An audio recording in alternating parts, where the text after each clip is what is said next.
Alhamdulillahirabbil alamin wa bihi nasta'inu ala umurid dunya waddin wassalatu wassalamu ala nabiyil karim Muhammadin sallallahu alaihi wasallam wa ala alihi wa sahbihi ajmain wa ba'du. Kepada para ikhwan sekalian, azanallahu wa iyyakum jami'an. Kita lanjutkan bahwasannya di antara sifat yang Allah benci adalah kulla jifatin bil lail, yakni setiap orang yang seperti bangkai di malam hari. Padahal kita diperintahkan untuk menghidupkan malam kita dengan qiyamul lail, dengan salat malam ataupun tahajud. Karena banyak sekali manfaat dari kita mengerjakan qiyamul lail. Di antaranya adalah merupakan kebiasaan tradisi orang-orang saleh dan sarana yang paling tepat untuk mendekatkan diri kepada Allah. Dan dengan salat juga dapat mencegah dari perbuatan dosa, dan wa takfirun lisayyi'at, dapat menghilangkan, menghapus yakni kesalahan-kesalahan maupun dosa yang kita kerjakan. Dan disebutkan juga wa matradatun liddai anil jasad, yakni bahwasanya qiyamul lail dapat mengusir atau menghilangkan lidah dari penyakit-penyakit anil jasad yang ada pada tubuh kita. Maka manfaat qiyamul lail sangat banyak. Hendaknya kita untuk senantiasa selalu yakni berusaha semaksimal mungkin untuk menghidupkan qiyamul lail, terutama minimal yakni salat witir. Karena Imam Ahmad pernah mengatakan bahwasanya termasuk orang yang buruk adalah yakni orang yang tidak mengerjakan salat witir. Mengapa demikian? Karena salat witir itu adalah salat sunnah yang paling sedikit jumlah ataupun bilangan rakaatnya. Berapa witir minimal? 1. Yang 1 aja dia nggak kerjain, berarti ini orang yang buruk, yang malas, yang tidak memperhatikan dan nggak peduli terhadap perintah Allah Subhanahu wa ta'ala. Ikhwani azanallahu wa iyyakum jami'an. Pembahasan terakhir tentang qiyamul lail, bahwasannya hendaknya kita menghidupkan qiyamul lail ini terutama pada sepertiga malam akhir. Disebutkan dalam hadis al-Imam Al-Bukhari, Imam Muslim, Nabi bersabda, yanzilu rabbuna tabaraka ta'ala, sesungguhnya Rabb kita yang maha suci dan maha tinggi, yanzilu turun kulla lailatin, setiap malam, ila sama'i dunya, ke langit dunia. Langit yang kita lihat itu langit dunia. Hina yabqa sulusul lailil akhir, yakni ketika sepertiga malam akhir. Kemudian fayaqul, sehingga Allah mengatakan, man yad'uni fa astajibalah, siapa saja yang berdoa kepadaku pasti aku akan ijabah, aku akan kabulkan. Wa may yas'aluni fa'u'ti su'lah, dan siapa saja yang meminta kepadaku pasti aku akan penuhi. Wa may yastaghfiruni fa'aghfirullah, dan barang siapa yang memohon ampunan kepadaku fa'aghfirullah, pasti aku akan ampuni segala dosanya. Timbul pertanyaan, kapan sholat tahajud ataupun sepertiga malam? Jadi kalau kita hitung sekarang, misalkan Pak, sekarang jam 8 nih. Jadi malam itu terhitung dari waktu Isya. Ya, sudah gelap, matahari udah gak kelihatan. Kalau waktu maghrib itu pergantian hari dalam Islam, matahari masih ada, terbenam. Namun ketika malam, yakni ketika sudah masuk waktu sholat Isya ataupun lewat sedikit.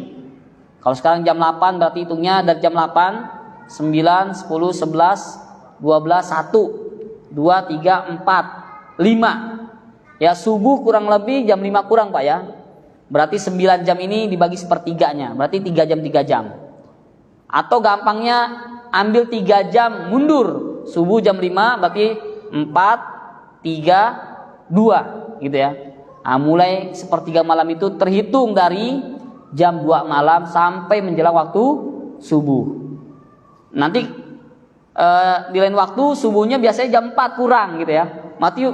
hitung mundur lagi 3 jam ke belakang. Ya, bisa jadi dari jam 1 tuh, jam 1 kalau subuhnya jam 4. Maka di waktu itu Allah katakan man yad'uni fa astajibalah. Man yad'uni, siapa saja yang berdoa kepadaku, fa astajibalah, pasti aku akan kabulkan. Ya, wa may yas'aluni fa u'tiya su'lah, yang meminta kepadaku akan penuhi apa yang menjadi hajat kebutuhannya dia. Wa may yastaghfiruni fa aghfiralah, dan siapa saja memohon ampunan kepadaku, aku akan ampuni. Makanya orang-orang soleh mereka selalu menunggu waktu-waktu sahur. Wabil asharihum yastaghfirun, dan di waktu sahur mereka senantiasa selalu memohon ampunan kepada Allah Subhanahu wa taala. Kemudian yang kelima, sifat yang Allah benci adalah himarin bin nahar, yakni keledai di siang hari. Jadi sifat yang Allah benci yang kelima adalah yakni orang yang memiliki sifat seperti keledai di siang hari. Maksudnya apa? Keledai kerjaannya tukang makan, minum, udah. Kerjaan itu saja. Kalau kerja pun disuruh. Dan termasuk seburuk-buruk al-aswat, yakni apa? Ankaral saut, yakni adalah seburuk-buruk suara adalah sautul himar, yakni suara keledai. Ya.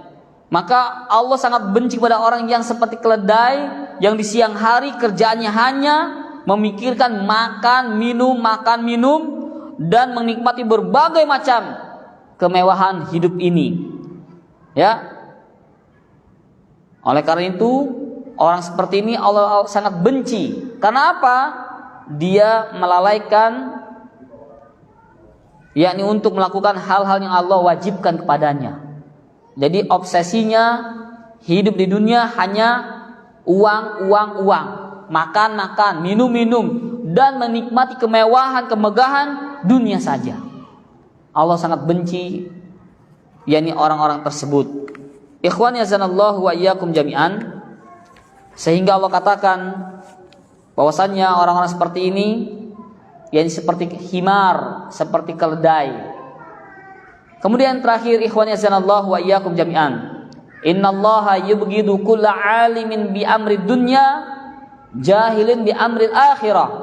Sesungguhnya Allah sangat benci dan murka kepada siapa saja, yakni orang-orang alimin, orang-orang alim, yang ahli, yang pandai, yang jenius, yang brilian pemikirannya dalam hal perkara-perkara dunia, pinter, ya, jago bagaimana cara membuat nuklir, bikin bom atom, mengadakan alat transportasi darat, laut, sampai apalagi Pak, udara, atau sampai keluar angkasa.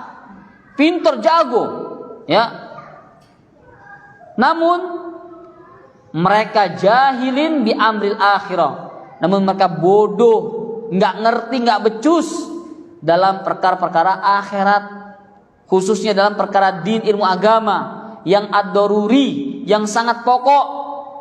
Dia nggak ngerti makna la ilaha illallah, wa ma syurutuha, dan syarat-syaratnya apa. Karena la ilaha illallah ini merupakan miftahul jannah, kuncinya surga, wa asnanuha syurutuha, dan gerigi kuncinya, setiap kunci kan ada geriginya Pak ya. Dan giginya adalah syurutuha, yakni syarat-syarat la ilaha illallah. Dipelajari sehingga Allah katakan fa'lam, ketahuilah, fa'lam, pelajarilah oleh kalian, annahu la ilaha illallah, tentang kalimat la ilaha illallah. Kemudian pelajari tentang sholat, tentang zakat, tentang puasa, haji, dan yang lainnya yang menjadi arkanul Islam wal iman. Ma'asyiral muslimin azanallahu wa iyyakum jami'an. Kemudian pun Allah yakni menggambarkan keadaan mayoritas manusia saat ini dalam surah Ar-Rum ayat yang ke-7, ya'lamuna zahiran minal hayatid dunya wahum 'anil akhirati hum ghafilun. Mereka kebanyakan manusia hanya mengetahui tentang ilmu ad-dunyawiyah. Pinter ngebangun bangunan nih berapa lantai, bikin jalan tol bisa nyambung muter itu gimana caranya, bikin tol bawah laut, ya, segala macam lah, pinter, ahli. Ya'lamuna zahiran minal hayati dunya wahum 'anil akhirati hum ghafilun. Namun mereka lalai terhadap ilmu akhirat, sehingga sampai-sampai Al-Imam Hasan Al-Basri rahimahullah ta'ala rahmatan wasi'ah, beliau mengatakan, wallahi demi Allah, Al-Imam Hasan Al-Basri bersumpah, wallahi demi Allah, la balagha min ahadihim bidunya ayyuqallibad dirhama ala zufrihi fayukhbiruka biwaznih. Al-Imam Hasan Al-Basri mengatakan, demi Allah, wallahi demi Allah, sesungguhnya salah seorang di antara kalian, yakni tentang perkara dunia itu, telah mencapai keilmuan yang sangat tinggi.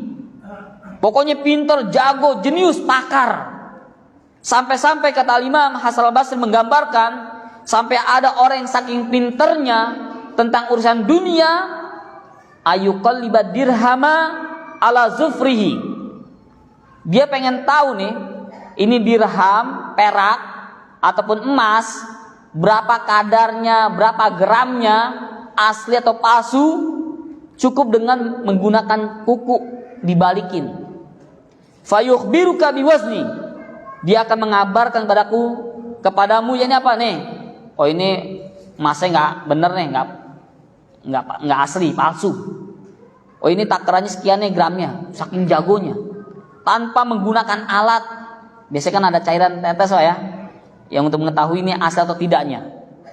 Untuk mengetahui gramnya berapa, gram 1, 2, ada timbangannya, cukup pakai kukunya. Subhanallah, saking pinternya, ahlinya. Mungkin kalau kita saat ini paku kali Pak ya, gambar yang gampang paku. Ada paku nih, Bapak bisa tahu nggak nih ukurannya berapa? Oh, ini mah yang 5 cm Ustaz. Wah, jago. Nggak pakai penggaris, langsung bilang ini 5 cm. Oh, ini 7 cm nih. Ini 10 cm nih. Oh, ini pakunya cuma 3 mili misalkan. Jago dia. Bahkan saya punya dulu wali murid datang ke masjid pesantren, dia ngeliat gedung ini. Berapa lantai saat ini, sekian-sekian. Ini sekitar 8 miliar. Gitu. Ngitungnya jago. Dibutuhkan berapa tahu. Subhanallah. Tetapi kata Imam Hasan Al-Basri mengatakan, wa ma yuhsinu ayyusalliya. Tetapi sayang dia bodoh, nggak ngerti, nggak becus bagaimana cara salat yang benar.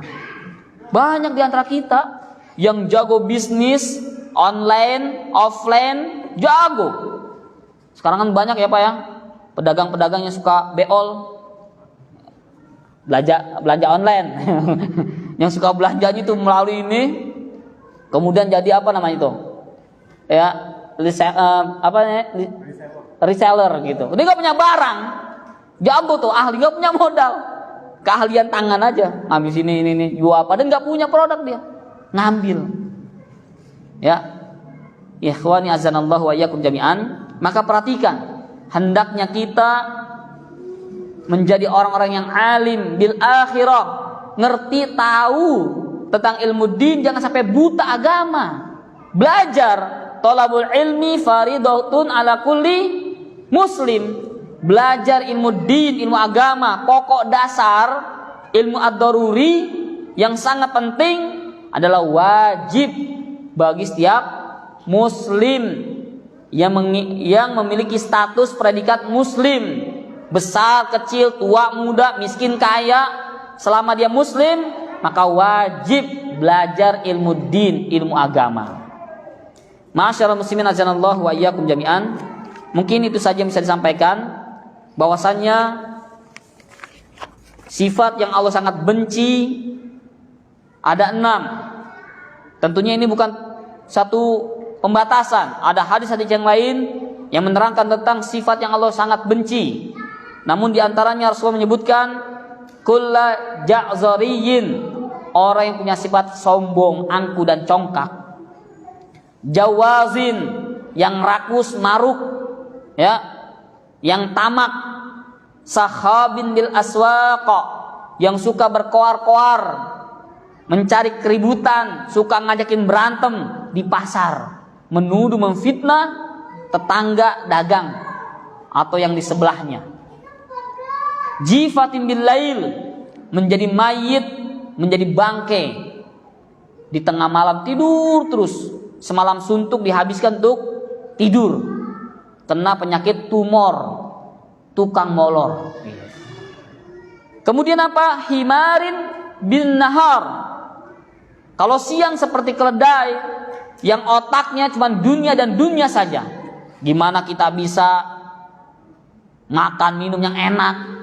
Sekarang kan banyak musim Pak ya, pada suka apa namanya, gocapan katanya, goes cari sarapan. Wah, pagi-pagi dia tuh main sepeda kesana kemari, cuman cari sarapan. Di rumah juga ada ya, istri udah masak, dia cari keluar. Subhanallah. Ikhwan yazanallahu wa iyyakum jami'an. Dan yang keenam, sifat yang Allah benci adalah orang yang alim tentang perkara dunia tapi bodoh tentang perkara akhirat, tentang ilmu din. Wallahu ta'ala alam bisawab. Ini yang bisa disampaikan, lebih kurangnya saya mohon maaf. Dan saya ucapkan sekali lagi jazakumullahu khairal jaza atas perhatiannya, dan semoga kita menjadi orang-orang yang pandai, yakni yang bisa menjadi seorang muslim yang bisa melaksanakan perintah Allah, yang mulail, memiliki sifat yang tawadu, tidak sombong, ya, dan menjadi orang-orang yang giat dan rajin thalabatul ilmi. Amin amin ya rabbal alamin. Cukup sekian Pak. Ada yang mau nanya? Tafadhol, silakan. Assalamualaikum warahmatullahi wabarakatuh. Waalaikumsalam.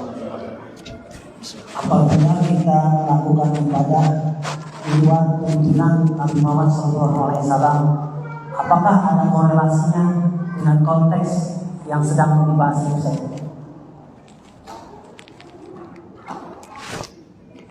Thayyib, ada lagi yang lain? Cukup satu aja. Udah pada lelah nih kayaknya. Nanti dulu Pak ya, istirahat dulu, capek juga ini ngomong nih.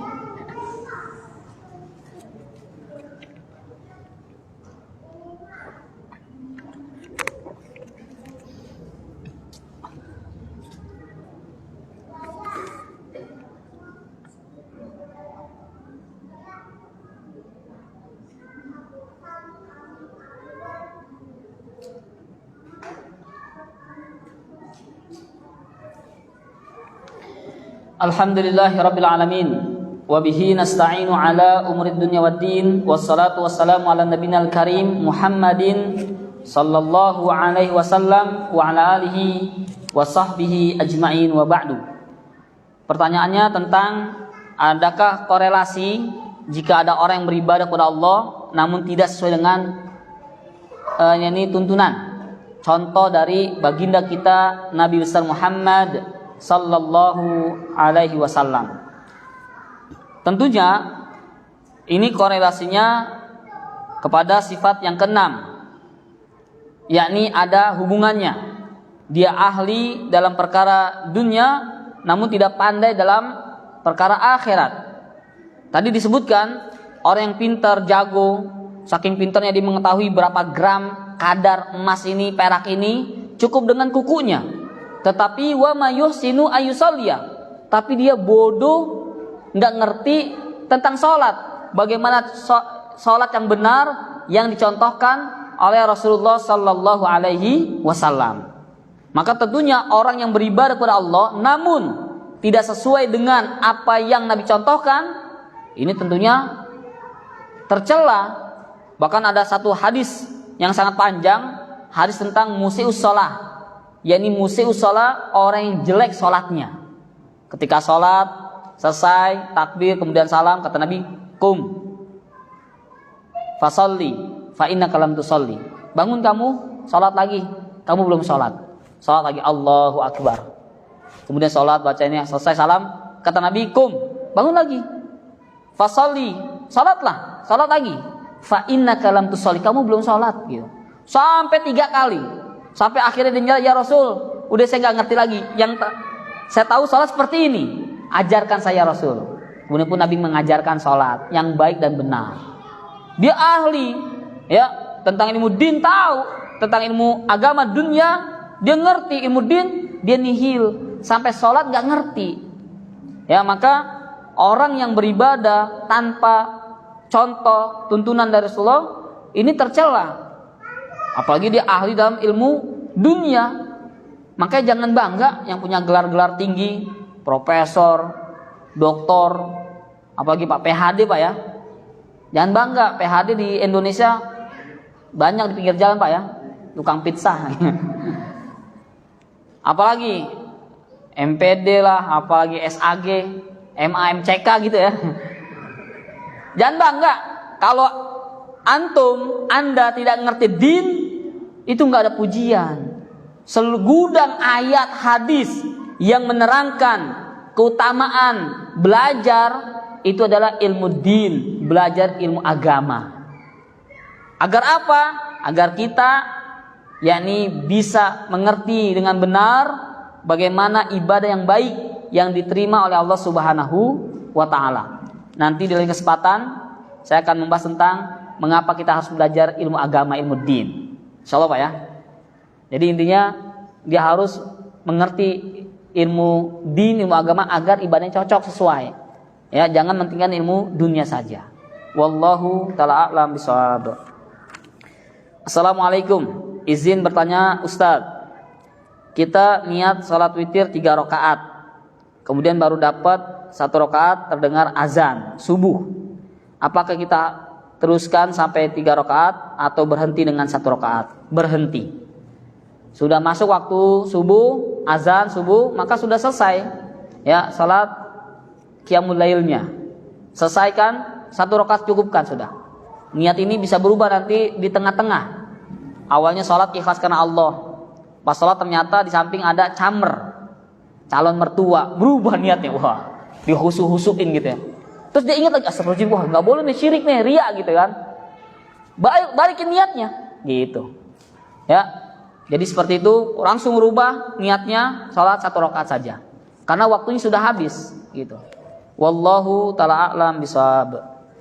Sekira cukup sekian. Terima kasih atas pertanyaan dan juga para jamaah yang mengaji pada hari ini. Semangat terus Pak, jangan kasih kendor ya.